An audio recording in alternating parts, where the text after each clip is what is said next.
Bilang balik, kurang semangat Ibu. Assalamualaikum warahmatullahi wabarakatuh. Bagaimana kabar Ibu? Rasanya semakin berkurang ini anggotanya. Iya, Bapak Carot Bu. Kita ajak terus doakan Ibu ya. Ada Ibu ajak? Baik. Berarti ini babak penyisihan. Baik. Alhamdulillah, bersyukur pada Allah Subhanahu wa taala di hari yang berkah, hari yang terbaik, hari Jumat, di tempat yang terbaik yaitu Masjid Allah bersama orang-orang terbaik yaitu orang-orang beriman, bersama Nabi terbaik Nabi Muhammad SAW. Kemudian di waktu yang terbaik itu waktu pagi hari yang didoakan oleh Rasulullah, Allahumma barik ummati fi bukuriha, ya Allah berkahi umatku di pagi harinya. Alhamdulillah, bersyukur pada Allah diberikan kita nikmat iman wal Islam sehingga kita bisa hadir di masjid dalam majelis pengajian duha BK MT Padang Utara. Oh ya tepat, alhamdulillah Padang Utara. Bersalawat kita pada Nabi kita Muhammad sallallahu alaihi wasallam. Ini pengajian direkam ya Bu ya. Jadi bisa Ibu tonton nanti di YouTube channel resmi kita ya. Di situ sudah banyak video pengajian, mungkin sampai 100 ya.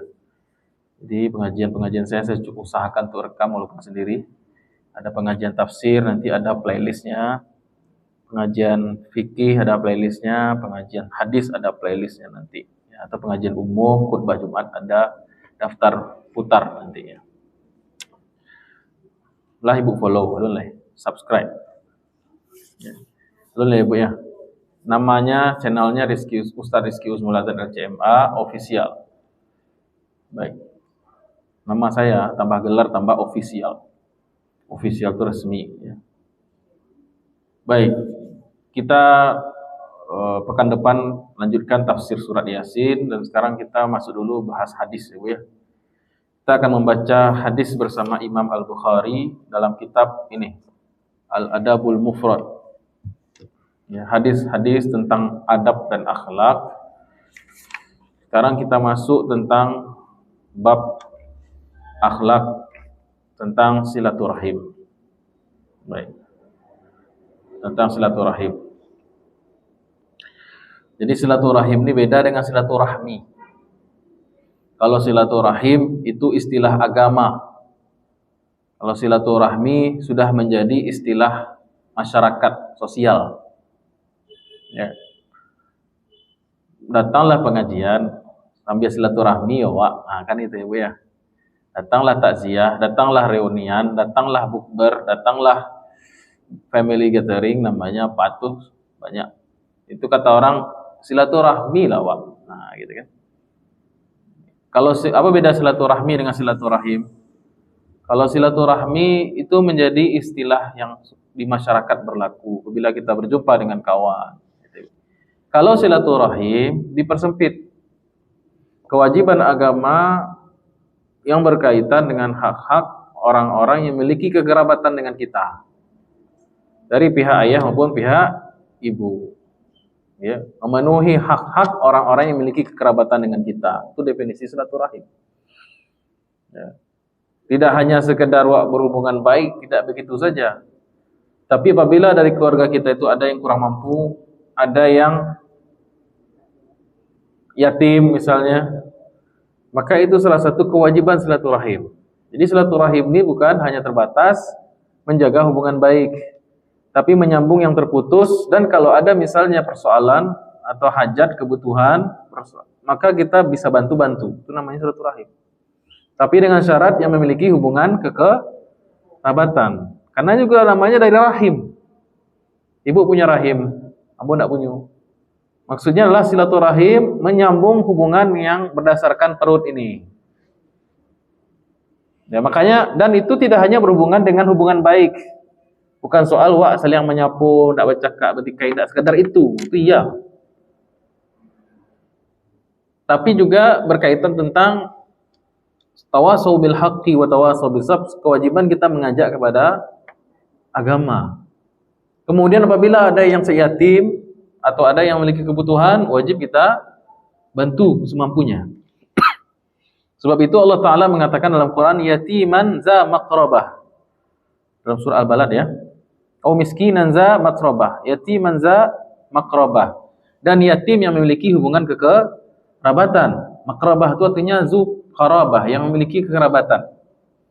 Ya, para ulama mengatakan bahwasanya ayat itu menunjukkan bahwasanya salah satu bentuk kewajiban dari menjaga silaturahim adalah memperhatikan keluarga awak yang ada persoalan, misalnya sakit atau dia yatim anak tuh, itu lebih wajib yatim yang masih memiliki kekerabatan dibandingkan yatim yang tidak memiliki kekerabatan. Baik. Nah, beda yang kedua, silaturahmi itu istilah sosial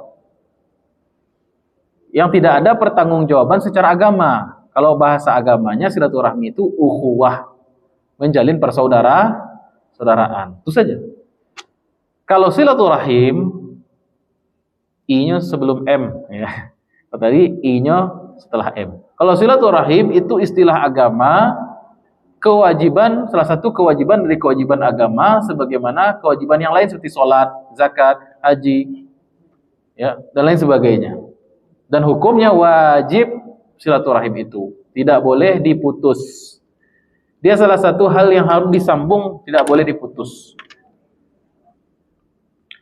Dalilnya surat Al-Baqarah.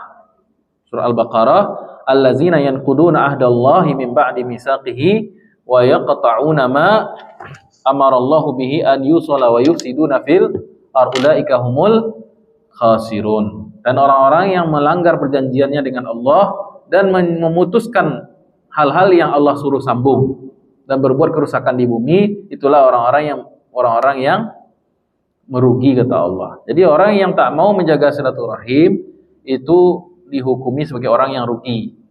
Rugi di dunia dan akhirat. Apa Bu? Al-Baqarah awal itu. Ayatnya ntar saya cek. Kalau ayat ini enggak hafal saya, tapi posisinya saya tahu di tengah, di belah kanan.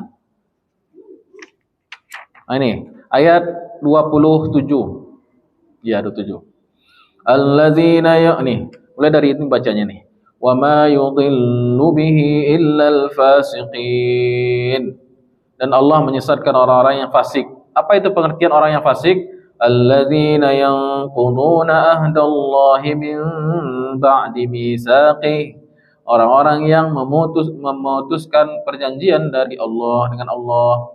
Wa yaqta'una ma amara Allahu bihi ay yusal. Dan orang-orang yang memutuskan apa-apa yang Allah perintahkan kepada mereka untuk menyambungkannya. Salah satu yang Allah perintahkan kita untuk menyambungnya adalah menyambung silaturahim. Ayat 27. Dari 26 baca ya tapi. Jadi salah satu yang Allah suruh sambung dan tidak boleh diputus itu adalah ikatan silaturahim. Kalau orang memutus silaturahim, maka dia disebut fasik dan khasir. Ngeri ya.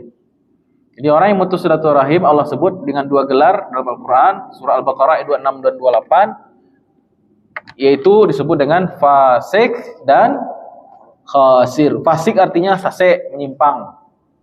Imamnya setan. Imamul fasikin itu iblis.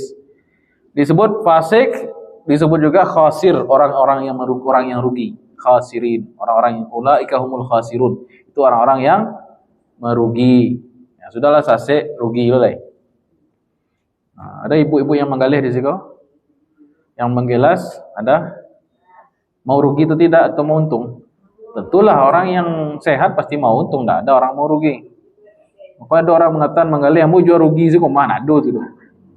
Ya, pasti untung. Tidak ada orang yang menjual rugi. Pasti semua orang mau untung. Salah satu yang menyebabkan kita beruntung itu adalah menjaga silaturahim, dan salah satu yang membuat kita buntung itu memutus silaturahim. Maka kata Nabi dalam hadis, man ahabba an yubsatalahu fi rizqihi, siapa yang ingin rizkinya banyak, wa an yunsa'alahu fi asarihi, dan dipanjangkan umurnya, falyasil rahimah, maka sambung silaturahim. Jadi berkah yang datang kalau kita akur berkeluarga, berfamili itu. Jadi sehat kita, panjang umur kita, tambah umur kita. Maksud dipanjangkan umurnya itu Ustaz, ada dua pendapat. Satu, memang Allah panjangkan umurnya. Aturan meninggal ibu tuh mau 65 jadi 75 meninggal, tambah 10 tahun. Bonus dia silaturahim. Atau memang umurnya itu sebenarnya umurnya panjang Pak Go 80 tahun.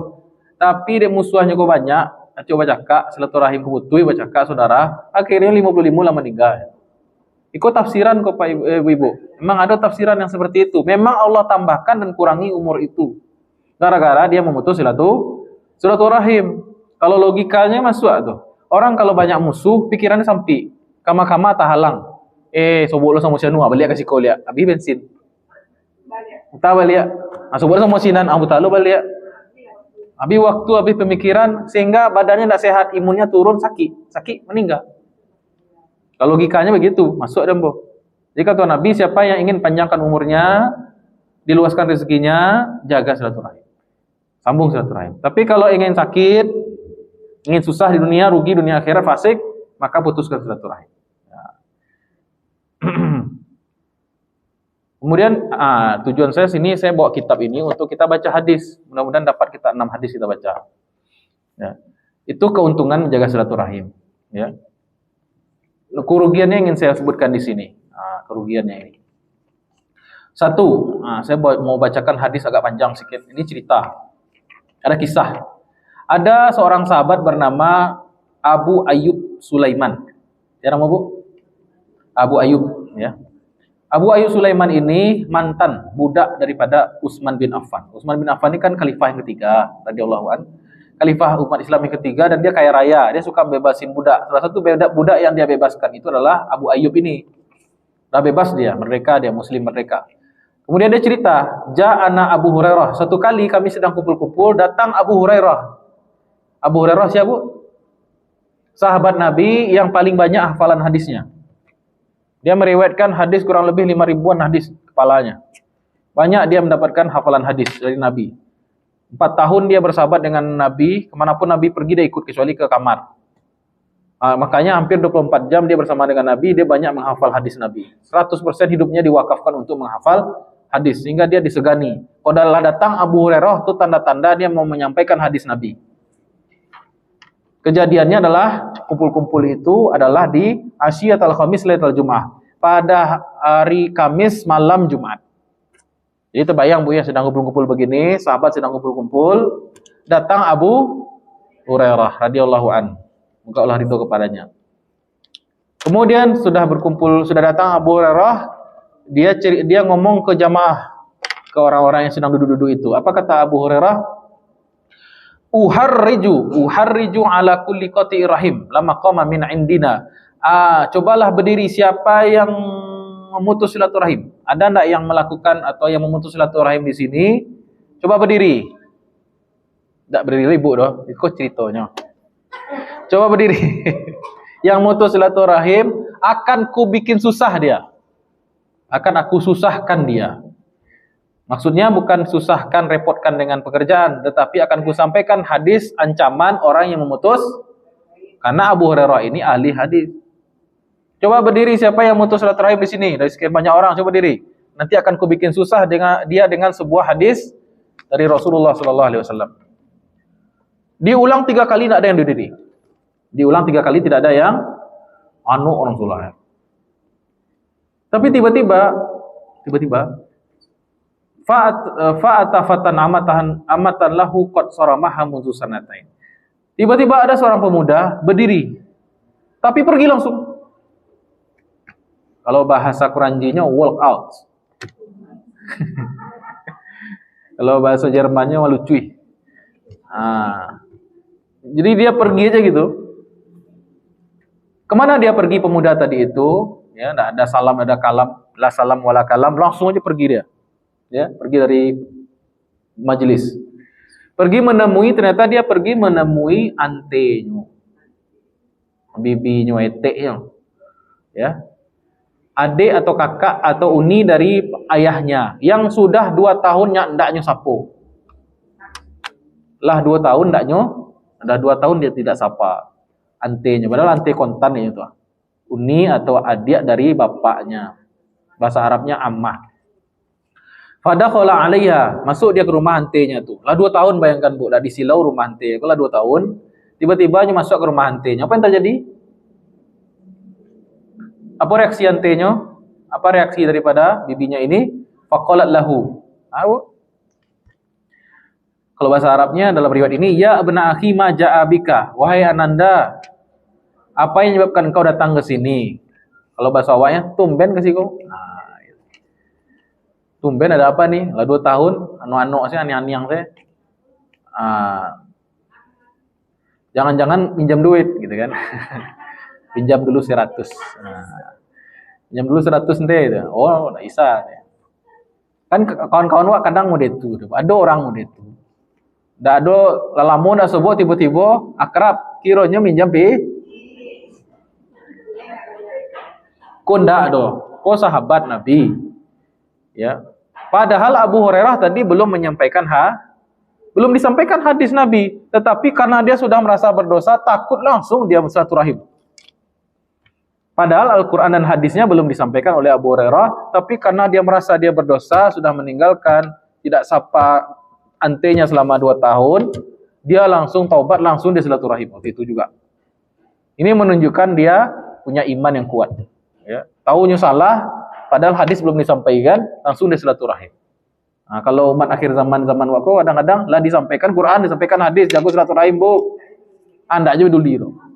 Nah, itu beda Wak. Nanti mau mungkin tahu caranya supaya mudah silaturahim. Enggak sulit gitu, Bu. Insyaallah mudah. Insyaallah enggak sulit, mudah. Ya. Langsung dia temui bibinya heran kenapa ke sini gitu kan. Tumben. Itu dia cerita, sami'tu Abu Hurairah, tadi yang Bu bersobok sama Abu Hurairah di musajid.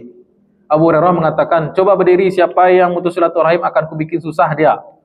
Padahal hadis belum sampaikan. Maka kata bibinya ini, eteknya ini, irji ilaihi fasalhu lima qala zak. Balik kamu ke Abu Hurairah, tanyakan hadisnya apa bunyinya. Disuruh balik. Patuh dia. Balik dia ke tempat semula tadi, ditanya kepada Abu Hurairah. Ya Abu Hurairah, apa hadis yang hendak kau sampaikan? Kira-kira begitu. Qala sami'tu Nabi. Maka Abu Hurairah menyampaikan, saya mendengar langsung dari Rasulullah yaqul, bersabda, ini hadis nabinya Bu, ini hadisnya. Inna a'mala bani Adam, sesungguhnya amal ibadah anak manusia dilaporkan Allah tabaraka wa taala kepada Allah setiap asyiyata kulli khamisi lailatul Jum'ah, setiap Kamis malam Jumat. Setiap kapan Bu? Kamis malam Jumat. Baik.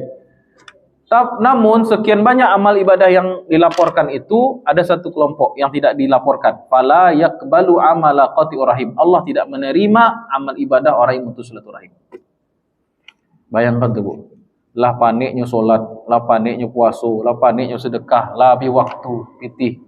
Ya, beribadah, pengajian, rajin, tetapi gara-gara satu hal, memutus silaturahim, Allah tidak terima itu semua. Reject, tertolak. Tidak letih wajibnya Bu. Ya kan Bu ya? Makanya tadi Abu Hurairah mengatakan, saya akan bikin susah, bikin capek, bikin letih orang yang memutus silaturahim. Kenapa? Amal-amalnya seolah tidak diterima dan tidak diangkat. Jadi amal soleh itu prosesnya begini Bu. Awak akan dikelilingi malaikat. Malaikat rakib atid ya Bu ya.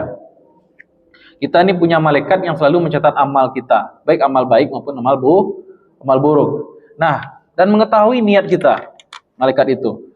Jadi ketika kita punya niat baik dalam hati misalnya kita mau niat sedekah nih, atau niat puasa sunnah, niat baca Quran, niat sholat, dan lain sebagainya, tapi tidak jadi kita lakukan, maka niat itu sudah dicatat menjadi satu kebaikan, dicatat di malaikat. Tapi kalau jadi kita lakukan niat yang baik tadi itu kita realisasikan, wakarajuan, maka minimal dibalas 10 kali lipat. Minimal dibalas berapa? 10 kali lipat. Bahkan bisa 700.000 kali lipat satu perbuatan baik, satu amal soleh. Bahkan ada amal soleh yang tidak ada hitungannya, yaitu sabar. Ya, itu baiknya Allah, satu amal soleh yang diniatkan kemudian direalisasikan, dikerjakan, direalisasikan, maka minimal 10 lipat. Nah, itu baru tercatat tuh. Bila dilaporkan setiap hari waktu sholat subuh dan asar. Dilaporkan laporan pekanan setiap Kamis malam Jumat. Laporan tahunan setiap bulan Desember. Enggak. Kurang kan tua. Laporan tahunan setiap nisfu Sya'ban. Makanya waktu-waktu yang laporan ini itu baiknya kita dalam keadaan beramal soleh. Subuh hadir sholat subuh berjamaah. Asar hadir sholat asar berjamaah. Zikir pagi petang. Kemudian Kamis malam Jumat isi dengan amal soleh. Kemudian nisfu Sya'ban isi dengan amal soleh. Karena itu akan menjadi penutup amal kita dilaporkan. Baru dilaporkan amal itu. Masalahnya kalau orang itu memutus silaturahim, sebanyak apapun amalnya, tidak diangkat, tidak dilaporkan, tidak rugi. Ya. Jadi amal silaturahim ini ibaratnya menjadi ACC untuk diangkatnya amal itu. Menjadi penentu amal seorang itu lolos atau tidak. Baik. Bayangkan orang yang mutus silaturahim bertahun-tahun. Amalnya tidak ada di sisi Allah itu. Ya. Ibaratkan orang mati saja, tidak ada amalnya. Ya. Ya. Jadi bolehnya kita diam-diaman memboikot, mendiam-diamkan saudara itu hanya 3 hari. Ya. Kok diam ibu? Kata diam ibu. Jadi memboleh mendiamkan saudara itu hanya 72 jam saja. 72 jam lebih sedetik tak halal lagi. Lebih semenit baus tadi lebih banyak lah. Tak boleh. Rasulullah SAW bersabda, la yahillu li muslim, tidak halal bagi seorang muslim an yahjura akhahu, dia memboikot, mendiamkan, mengambuk kepada saudaranya, tidak menyapa lebih fauqa salasin, lebih dari 3 hari.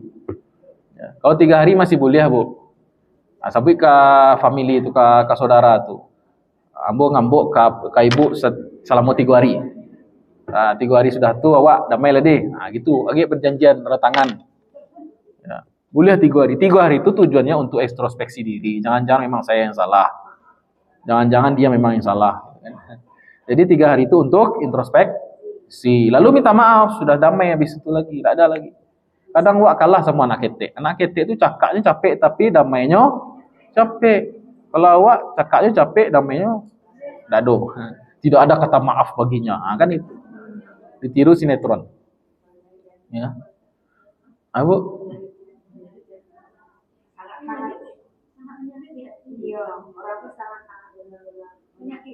Nah. Sudah terjadi di zaman Nabi. Sudah terjadi zaman Nabi yang kayak gitu. Awak orangku jahit bana, Bu. Awak Pak Ustaz. Jadi awak lah silaturahim.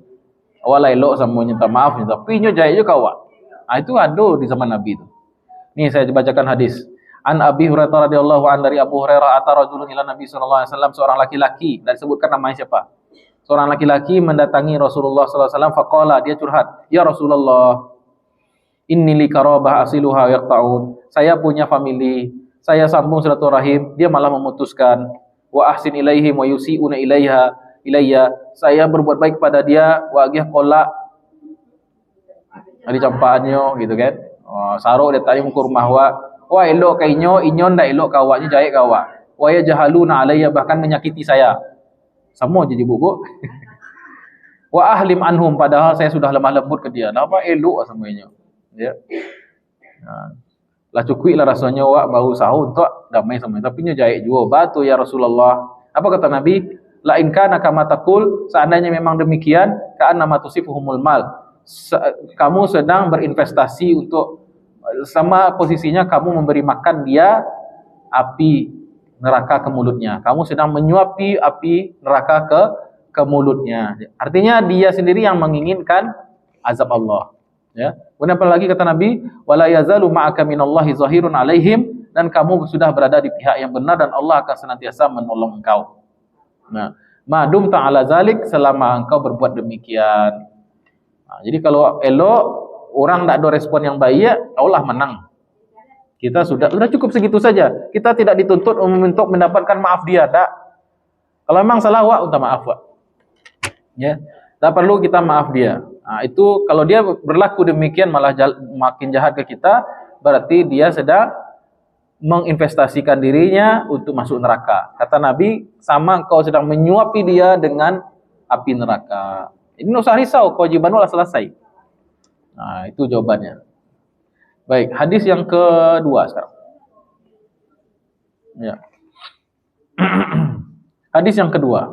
Tapi kalau sama wak sama inyo jahit kau walaupun jahit balik jahit sama inyo. Nah, itu berarti sama-sama mendaftar masuk neraka. Ya. Lanjut ke hadis yang kedua. Hadis yang kedua berbunyi, Nabi bersabda, "Innar rahmah, sesungguhnya rahmat Allah la tanzilu, tidak turun ala qaumin, ke atas sebuah kaum, fihim, di dalam mereka, qati'ur rahim, orang yang memutus silaturahim." Sesungguhnya rahmat Allah tidak turun ke atas kaum yang di dalamnya ada oknum-oknum pemutus silaturahim. Jadi kalau bahasa Arab kaum itu tidak satu dua orang, banyak orang. Ya. Artinya kalau ada satu family di satu keluarga besar, di suatu kampung, satu masyarakat, di satu kantor, ada orang-orang yang memutus silaturahim, ini penghambat rahmat Allah turun. Jadi rahmat Allah ini tidak turun, tak tahan gitu. Hilangi, tidak turun kepada suatu family yang ada pemutus silaturahim. Jadi dampak silaturahim ini, Bu, kalau diputuskan bukan hanya personal, tetapi orang-orang sekaliling pun kan naik. Kalau orang-orang sama sekaliling, kau diam saja. Tapi kalau mereka tahu, wah ini sedang bercakap kau si antara si A si B, anyo damaikan, fa aslihu baina akhawaikum, kata Allah, dan sandalah, dan damaikanlah dua pihak yang bertikai saudara di antara kalian, kata Allah. Jadi kita lakukan islah. Tapi kalau wak diam saya, malah wak jadi kompor tambahan, wak ange-angean dua-duanya, wak domba, maka kita sama dengan mereka. Artinya kita termasuk orang yang mendukung kemungkaran. Jadi memutus silaturahim ini dosa besar dan kemungkaran luar biasa. Jadi kalau nampak keluarga, Pak Ibu, mohon maaf, kita damaikan. Kenapa? Karena kembalinya ke kita juga. Rahmat Allah tak turun ke keluarga kita. Ya. Rahmat Allah itu bentuknya macam-macam. Bisa ampunan Allah, bisa rasaki. Bisa mungkin aturan muncul orang hebat dari keluarga wa, muncul penghafal Quran, muncul alim ulama dari keluarga wa. Tidak muncul itu gara-gara apa? Karena silaturahim diputuskan. Aturan bisa kayu keluarga kau tapi tidak maju-maju. Kan ada yang begitu, Bu, ya. Kenapa ada sebagian keluarga yang berkah sekali? Anak satu jadi dokter, anak dua jadi insinyur, anak tiga jadi ustadz, anak ampek jadi kiai, anak lima jadi buya. Ah, beda. Ya, cucu banyak yang hafal Quran. Sementara keluarga lain begitu-begitu saja. Mungkin salah satu penyebab penghambatnya ialah banyak mutus silaturahim. Sementara keluarga ini, saya kenal beberapa keluarga, secara pribadi saya kenal beberapa keluarga, anaknya 8 10, Bu, tapi hafal Quran lah. Tapi ada keluarga, mohon maaf, anaknya 2, 3 ya. Tapi preman lah gitu. Kok bisa begitu sih? Boleh jadi karena makan haram atau memutuskan silaturahim. Karena rahmat Allah tak akan turun kepada komunitas, pada keluarga, pada kantor, pada masyarakat, pada RT. Ada orang-orang yang mutus silaturahim lalu kita biarkan. Biarlah cakap urusan mereka berdua mah. Tidak boleh begitu. Kita tangkap si A, kita tangkap si B, masuk ke penjara. Enggak. Kita tangkap si A, kita tangkap si B, kita damaikan. Ah, enggak mau, dia lain masalah. Ya, makanya penting acara-acara kumpul-kumpul itu. Misalnya sekali sebulan ada pengajian RT atau pengajian jamaah masjid, kumpul awak damai. Ya, ada kejadian malah di musajid pada surat asar, ambo kan mengaji modeko buah. Ibu-ibu bercakar-cakar berdua di situ. Lah, pada tetangga. Yang ngeri, Bu. Shock ambo. Sekali itu bocah lihat. La haula wala quwata illa billah. Jadi itu ada ternyata.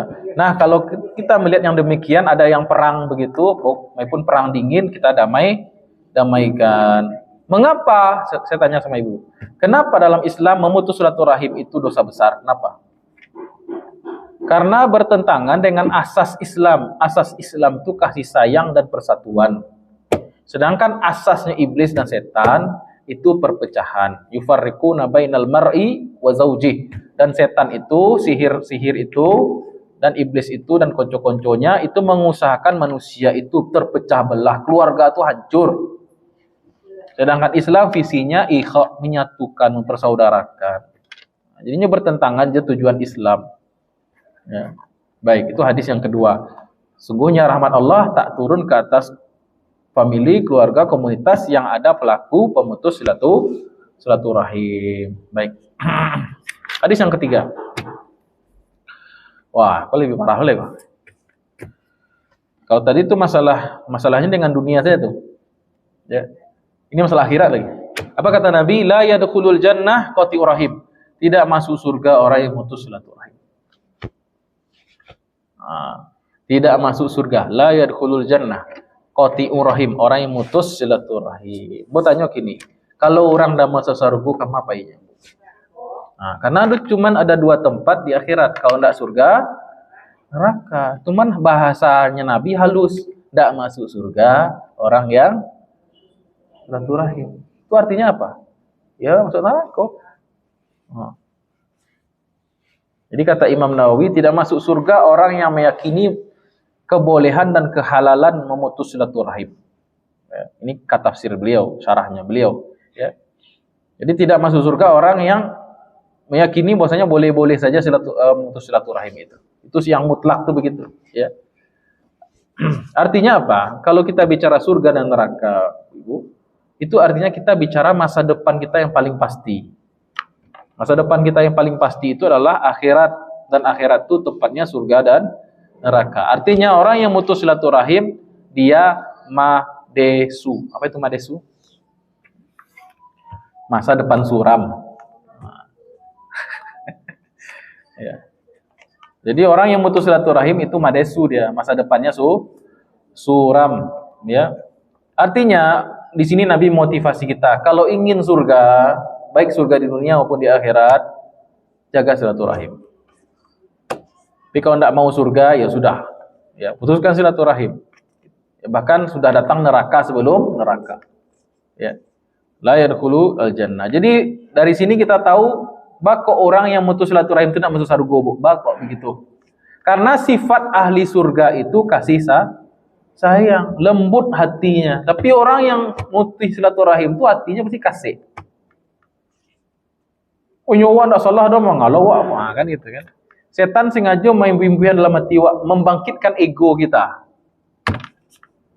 Mengalau minta maaf, mengalau silaturahim ibu. Kan ibu udah salah, ini mulai setan. Sehingga kita tidak mau menjalin hubungan baik, tidak mau minta maaf atau tidak mau memaafkan orang tersebut. Itu ego awak yang ditekan, Bu. Makanya kata orang silaturahim kok barek dia karena ego kita. Wak ingin dihargai, wak ingin dimuliakan. Kalau ambo kok anggaplah awak orang itu yang salah. Ini famili awak, anggap dia yang salah. Kalau saya prinsipnya begini. Boleh ibu-ibu tiru atau tidak, ya. Misalnya saya punya cekcok sama saudara. Anggap dia memang salah. Saya nggak salah. Gitu kan? Memang begitu kondisinya. Tapi saya tidak akan segan minta maaf ke dia atau akan menyapa dia duluan. Kenapa? Saya nggak masalah bagi saya mundur selangkah untuk maju 1000 langkah. Tahan ego, kita tahan. Memang dalam berkeluarga memang seperti itu. Dalam berfamili seperti itu. Kita mundur, kalah, ngalah untuk menang. Daripada kita sok-sok menang di dunia, tapi kita pada akhirnya kalah di akhirat. Ngapain? Maya birancak bu maju 10, tapi mundur 1000, atau mundur ciek untuk maju 1.000.000. Masih ada 999. Daripada awak maju 10 gini, tetapi awak mundur 1000, rugi awak ini. Itu prinsip ambo. Dalam silaturahim ini memang perlu kita dewasa, ya. Tiru anak-anak, Bu, baca kak damainya capek. Tapi apanya anak, ibunya anak, cakak 7 turunan, dinge tu yo sianu tu. Ya, itu hadis yang keberapa? Hadis yang ke-3. Target wa 6 hadis ya. Hadis yang ke-4. Ini hadis kejadian mula dari rahib. Ya, hadis yang macam ini banyak ya. Dari Abu Hurairah radhiyallahu anhu, dia menyampaikan hadis dari Rasulullah sallallahu alaihi wasallam.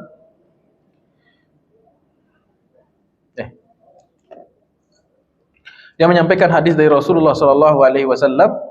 Nabi bersabda, "Inna rahima syujnatu minar rahman." Sesungguhnya kata rahim itu seakar berasal dari kata ar-Rahman. Sama-sama bermakna kasih sayang. Kalau ar-Rahman maknanya Allah yang Maha Penyayang.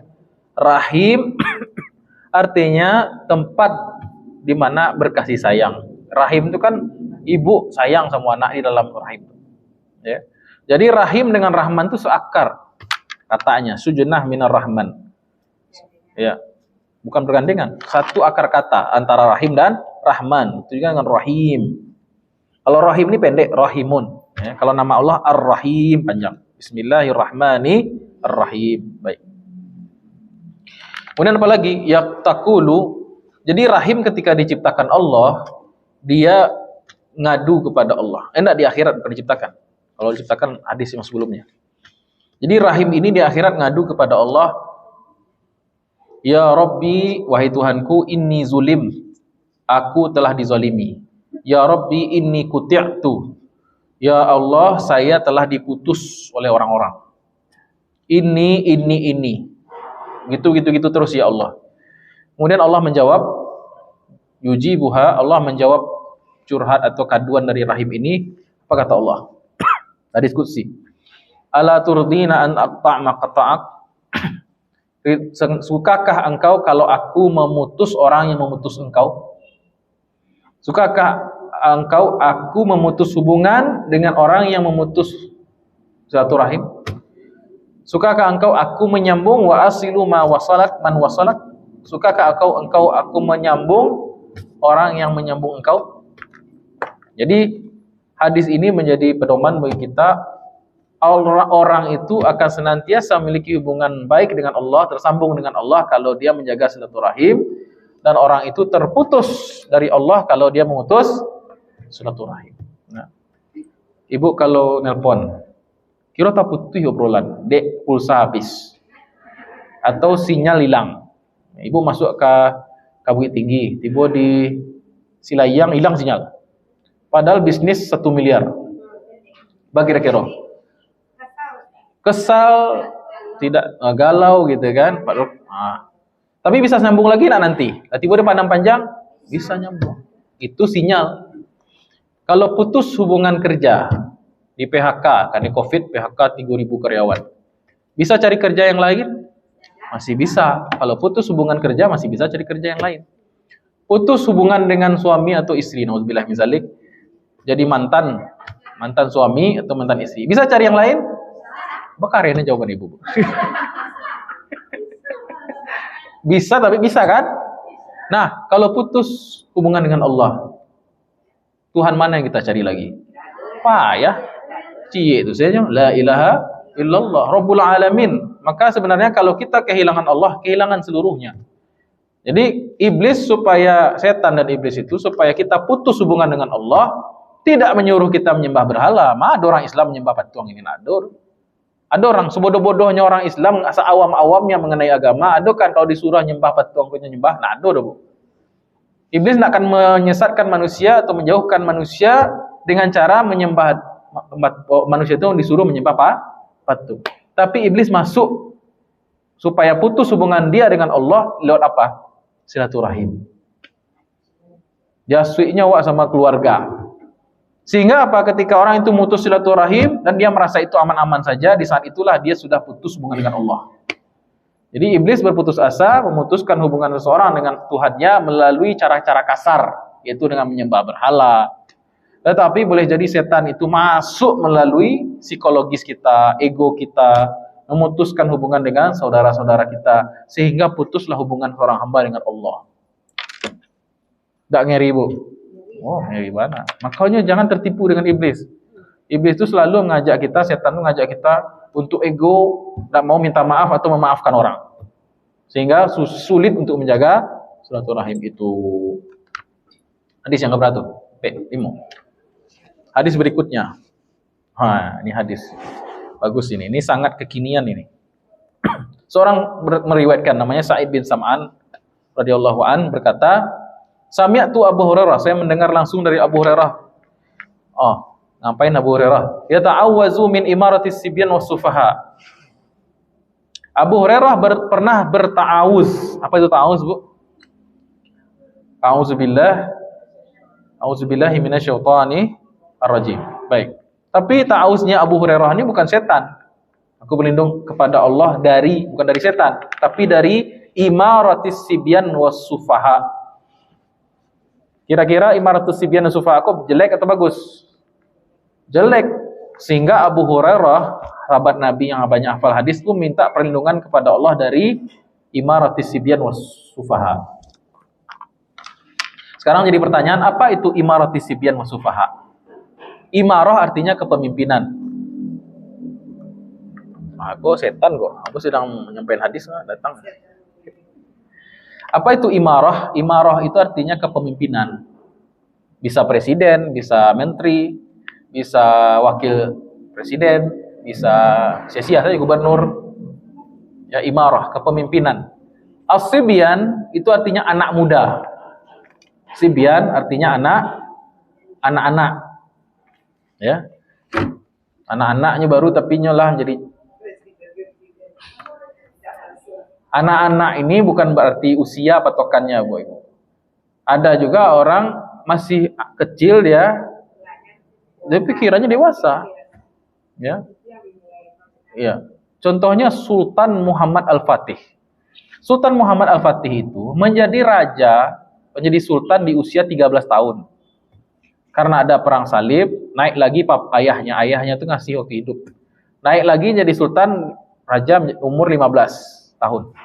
Umur 21 tahun dia menguasai Konstantinopel, membuka Konstantinopel untuk orang Islam. Orang hebat itu. Bisa 7 bahasa, hafal Al-Quran, mengerti fikih, cerdas luar biasa, panglima perang, gagah. Sultan Muhammad Al-Fatih. Berarti yang dimaksud di sini itu bukan soal usia. Ya, ada juga orang yang umur 70 tahun, 60 tahun tapi pemikirannya masih kayak anak-anak, ada juga. Maknanya di sini Abu Hurairah berdoa kepada Allah, ya Allah, kami berlindung dari kepemimpinan penguasa yang tidak kompeten, yang kekanak-kanakan, wasufaha. Sufaha itu jamak dari safi. Safi artinya akalnya itu tidak sempurna. Jadi Abu Hurairah berlindung kepada Allah, ya Allah, lindungilah aku berlindung kepada Engkau dari kepemimpinan orang-orang yang tidak beres, orang-orang yang tidak kompeten, orang-orang yang buruk, ya, orang-orang yang bodoh, gitu kan, pemimpin-pemimpin yang tidak cakap. Faqala, maka perawi menyampaikan, ada seseorang yang bertanya pada Abu Hurairah, namanya Ibnu Hasanah Al-Juhani. Ibnu Hasanah ini bertanya pada Abu Hurairah, ma ayatu zalik, apa tanda-tandanya? Apa tanda-tanda zaman di mana muncul pemimpin seperti itu maksudnya? Apa tanda-tanda zaman di mana muncul pemimpin seperti itu? Yang umurnya masih seumur jagung, kata orang Jawa masih bau kencur, pengalaman tidak banyak, ilmu dangkal, ya hanya modalkan orang dalam dan ya itulah. Tidak maju dia, sedangkan banyak orang yang lebih ahli lagi. Apa tanda-tanda zaman di mana muncul kepemimpinan seperti itu? Apa tanda-tandanya? Maka dijawab oleh Abu Hurairah, ada 3 tanda. Apabila 3 tanda ini muncul, maka Allah kasih suatu negara pemimpin yang demikian. Ya, na'udzubillah min dzalik. 1 tandanya adalah antuk ta'al arham. Banyak orang-orang yang mutus silaturahim. Yang kedua, wayuta'al mugwi. Orang-orang yang sesat, orang-orang yang bodoh diikuti, ditonton, di-follow. Jadi jadikan teladan, influencer-influencer yang tidak tahu agama, vlogger-vlogger orang-orang yang tidak tahu agama Islam, bahkan orang-orang yang kafir, itu dijadikan pedoman dan idola. Wa yu'sal mursyid, sedangkan orang-orang yang pintar, orang-orang yang mengarahkan kepada kebaikan, alim ulama, ditinggalkan. Lah terjadi zaman wab, Bu. Makanya jangan heran kan? Sedang live berlangsung sekarang. Ya. Tiga tanda tadi? Banyak orang yang mutus silaturahim. Yang kedua, orang-orang sesat, orang-orang bodoh yang tidak mengerti agama diikuti, dijadikan teladan. Ya. Sedangkan orang-orang yang baik, orang-orang yang pakar, orang yang ahli, orang yang mengajak kepada kebenaran, al-mursyid, alim ulama, itu ditinggalkan. Artinya apa? Pemimpin yang hadir itu cerminan dari masyarakat. Kalau Anda ingin pemimpin kayak gitu, Bu, maka perbaiki 3, Bu. Jago silaturahim. Ikuti orang-orang yang benar, yang mengajarkan pada Al-Quran dan hadis. Alim ulama diikuti, dipatuhi. Artis-artis yang tidak jelas, jangan ditonton julai. Inyo joget-joget galak-galak di TV sebentar, gajinya kadang, Bu. Awak mau ikut. Kita yang memperkaya orang-orang bodoh tuh. Saya lihat-lihat di Indonesia nih, yang kaya tuh kalau ndak pejabat korup, kalau ndak ini memang warisan orang dulu, kalau ndak inyo pengusaha memang sukses, kalau ndak artis. Ya. Kalau pelawak itu rumah gagah-gagah, Bu. Kalau percaya Bu, lihat tontonlah di YouTube banyak itu. Ya. Kadang miris kita, penyanyi dangdut sekali tampil 15 juta, Bu. Artis-artis followersnya jutaan. Ambo di YouTube follower ambo udah nyampe 200. Lah modeku 15 tahun bu kuliah agama. Ya. Yang anehnya lagi ada artis tobat jadi ustadz atau jadi ustazah. Itu banyak tuh jamaahnya. Ya. Kadang-kadang bu berpikir bukan jadi artis dulu baru jadi ustadz ya. Nah. Maksudnya begitu, Bu. Jadi kalau kita ingin pemimpin yang adil, tidak beres dengan pemilu saja. Kalau kita ingin pemimpin yang baik, tidak selesai dengan mencolokkan tangan ke tinta itu atau mencoblos. Tidak semudah dan seinstan itu untuk menghasilkan pemimpin yang baik. Apa usahanya Ustadz? Usahanya itu berproses dengan meningkatnya ta'lim, dakwah di masyarakat, kembalikan kepada ajaran Islam, wa amalkan, jangan mutus silaturahim, jago silaturahim, sebarkan ilmu-ilmu agama kayak majelis ta'lim. Itu sebenarnya upaya untuk memunculkan pemimpin yang soleh, pemimpin yang baik sebenarnya. Jadi politik Islam itu tidak hanya politik praktis, tetapi politik Islam adalah dakwah dan taklim. Itu politik Islam. Dengan dakwah taklim itu muncul perubahan, amal-amal manusia menjadi baik, maka Allah kasih pemimpin yang baik. Hadis yang keberapa? Hadis yang ke-6. Baik. Ini hadis yang terakhir insyaallah. Hadis yang terakhir. Rasulullah SAW bersabda dari Abi Bakrah radhiyallahu anhu Qala Rasulullah sallallahu alaihi wasallam, "Ma min dzambin ahra an yu'ajjilallah li sahibihi al-'uqubata fid dunya ma'a ma yudakhkhara lahu fil akhirah ma'a qati'atir rahim wal baghi." Artinya, tidak ada dosa yang lebih cepat Allah kirimkan hukumannya di dunia dan disimpan untuknya di akhirat selain dari dosa memutus silaturahim dan baghi. Nah, kita jelaskan dulu apa itu al-baghyu. Al-baghi itu apa? Al-baghyu itu adalah orang yang berbuat kerusakan di muka bumi. Kayak Fir'aun, innahu tagha. Ya. Kayak Zionis gini gua. Nyulah sombong, kafir, membuat kerusakan oleh membunuh orang, merampok tanah orang dan lain sebagainya. Nah, itu bagi itu. Tapi fokus kita di qati'atur rahim, memutus silaturahim. Jadi kata Nabi, tidak ada dosa yang lebih cepat disegerakan hukumannya di dunia plus disimpan untuknya hukuman di akhirat selain dari dosa memutuskan silaturahim. Nah, azab Allah itu ada 3 macam, Bu. Ada 3 macam. 1, azab Allah yang Allah cukupkan di dunia saja. Di akhirat tidak boleh, cukup di dunia. Lah Allah maafkan.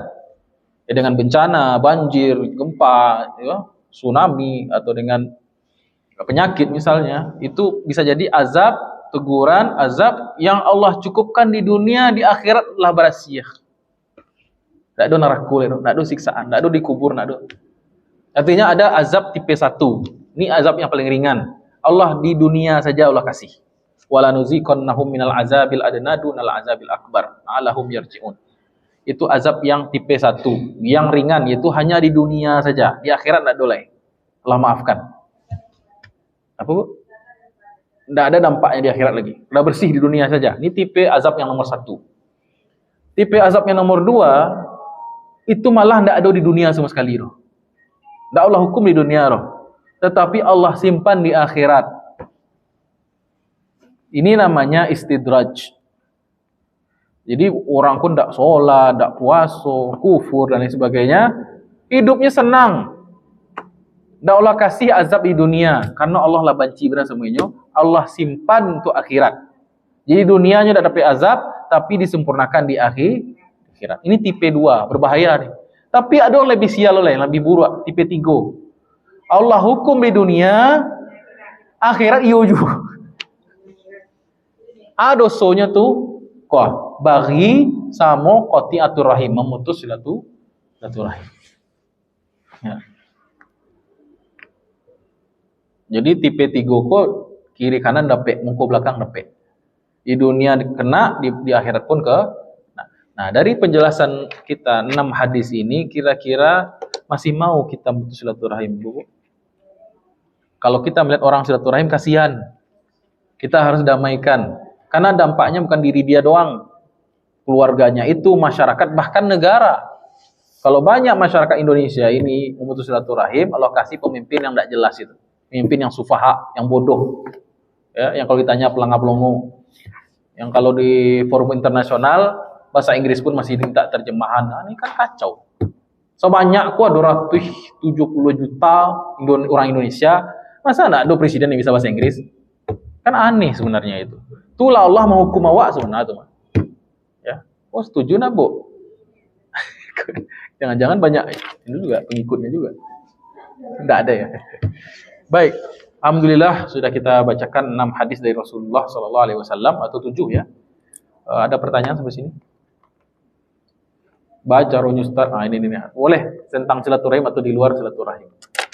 Boleh silakan, Bu. Ibu sendiri di sini ya. Oh. Jadi nama itu masalah.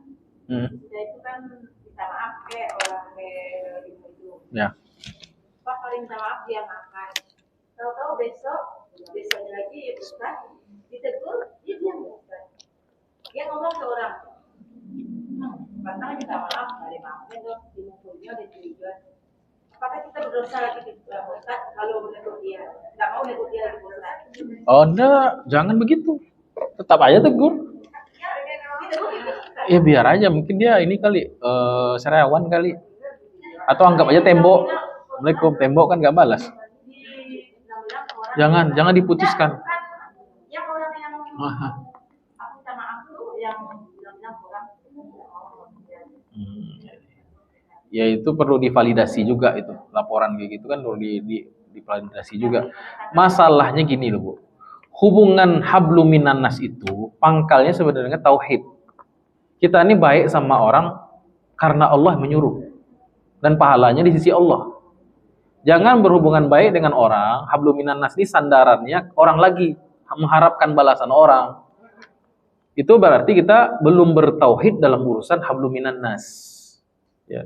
Jadi kalau kita baik sama orang karena orang itu baik, atau kita mau baik sama orang karena balasannya itu baik juga, dan gak mau baik sama orang karena dia jahat balasannya, berarti kita akhlaknya bukan akhlak karimah, akhlak bisnis. Bawa berbisnis, Bu. Kalau ndak lagu tuh ndak mengalih oleh dong. Ya Bu ya. Kalau Rasulullah rugi nih, tetap makan modal tuh ndak menjual gitu lagi. Jadi jangan begitu. Akhlak karimah, akhlak yang mulia itu bukan akhlak bisnis, tukar tambah, tukar timpal balik. Akhlak karimah itu dasarnya tauhid. Kita berbuat baik bukan karena kita ingin baik, dia baik sama kita, balik enggak. Kita baik itu karena Allah yang nyuruh.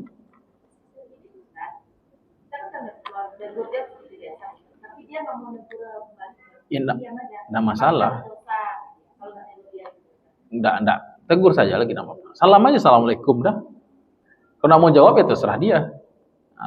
Jadi benar-benar menguji tauhid kita. Maka kan sama mirip dengan apa yang orang yang curhat sama Nabi tadi itu. Ya Rasulullah, disapu, ini malah jahit sama awak. Biar saja dia sedang investasi untuk masuk dan daftar masuk neraka. Dan kitanya sudah berada di pihak yang benar. Ini kan masalah. Yang penting awaknya, Bu. Baik, ada pertanyaan lagi, Bu? Ya, silakan, Bu.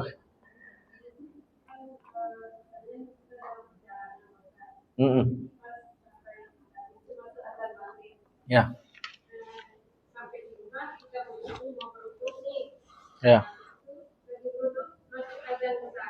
Itu salatnya maghrib itu jatuhnya jamak atau seperti biasa? Jamak itu akan gugur kalau kita statusnya tidak lagi musafir. Ya. Nah, sholatnya itu qadha. Namun dalam bentuk jamak seolah-olah karena berdekatan waktunya kan. Itu qadha sebenarnya. Qadha itu boleh kalau kita tidak melakukan sholat dalam keadaan ada jika ada uzur. Qadha itu tidak masalah. Qadha yang bermasalah itu adalah qadha yang dilakukan karena tidak ada uzur sebelumnya. Yulalaikan sholat kan abikul abi waktu zuhur datang waktu asar baru sholat zuhurnya. Qadhaan katanya. Nah itu berdosa karena melalaikan sholat. Tapi lebih berdosa lagi kalau dia tidak sholat. Nah itu. Jadi sholatnya itu adalah qadha. Cuman kalau safar kan termasuk uzur yang kita boleh mengqadha sholat. Tapi safarnya dengan catatan safar yang mubah, safar yang halal. Ada safar pai mampu, safar pai bajudi tidak boleh. Nah. Silakan.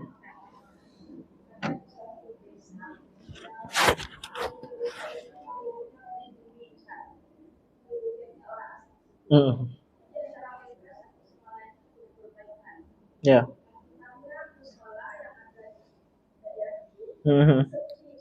Ya.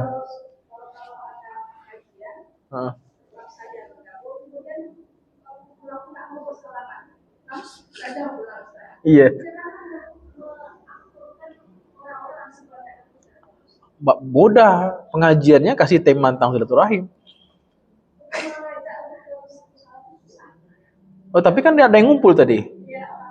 Enak masalah dimulai dari yang ada itu aja. Dimulai sampaikan ke Ustaz, tolong sampaikan topik silaturahim. Kemudian Ustaznya menyampaikan nanti, kemudian dimulai dari yang itu tuh, mudah-mudahan dari yang kecil itu ada kesadaran. Dari kesadaran dari situ. Ya sebenarnya orang itu mutus silaturahim terkadang karena tidak tahu ilmunya. Karena merasa itu adalah perkara sepele aja, masalah dia sama dia. Padahal enggak, dalam agama enggak begitu. Ya. Di mana itu, Bu? Ada deh ya. Adulah, Bu. Baik.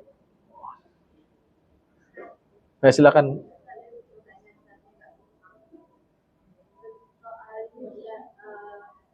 Menyanyi dalam masjid. Ya kami di PKRT ini kan kalau ada acara itu kan yang cara buat Ya. Jadi kemarin ini ada yang protes ke saya, saudara saya kebetulan sekretaris kecamatan. Iya. Jadi sebenarnya tidak boleh menyanyi dalam masjid. Bagaimana tulisan? Hadis riwayat Bukhari, hadis sahih. Rasulullah SAW itu pernah menyaksikan orang-orang Afrika, Habasyah, orang-orang Afrika itu bersenandung. Ya, agak ke bahasa kita sekarang nyanyi lah, bersyair. Bahkan menari-nari di Masjid Nabawi. Dan Nabi membiarkan. Dan Aisyah nonton di belakang. Jadi mereka orang-orang yang baru masuk Islam dari Afrika, masuk ke masjid. Kemudian mereka bernyanyi, tapi nyanyi itu syair-syair yang isinya itu adalah memuji dan bersyukur, memuji Rasulullah dan bersyukur atas nikmat Islam. Dari sini para ulama menyimpulkan, kalau syair itu, lagu itu isinya baik tentang Islam, perjuangan, dakwah dan lain sebagainya, maka tidak ada masalah. Ya. Tapi kalau isinya itu lagu Cinta Satu Malam, Adi Masaji, ayo dilakak.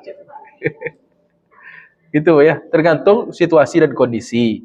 Nah, kalau ada orang yang mengatakan tidak baik, tidak sampai haram hukumnya, mungkin makruh. Kenapa makruh? Yang pertama di situ Enggak ada masalah itu. Ya, kenapa makruh? Karena yang menyanyikan ini kadang-kadang keluar suaranya ganggu orang di luar. Atau yang nyanyi ini kadang ibu-ibu suaranya terlalu mendayu-dayu. Karena laki-laki yang mendengarkan gak enak. Atau lagunya ini tuh sifatnya netral saja, tidak baik dan tidak buruk gitu kan. Nah, mungkin tidak sampai haram, tapi makruh aja. Tapi kalau yang nyanyi tadi itu, dangdut tadi itu memang haram. Baik. Kira cukup Bu ya. Subhanakallahumma rabbana bihamdika asyhadu an la ilaha illa anta astaghfiruka wa atubu ilaik.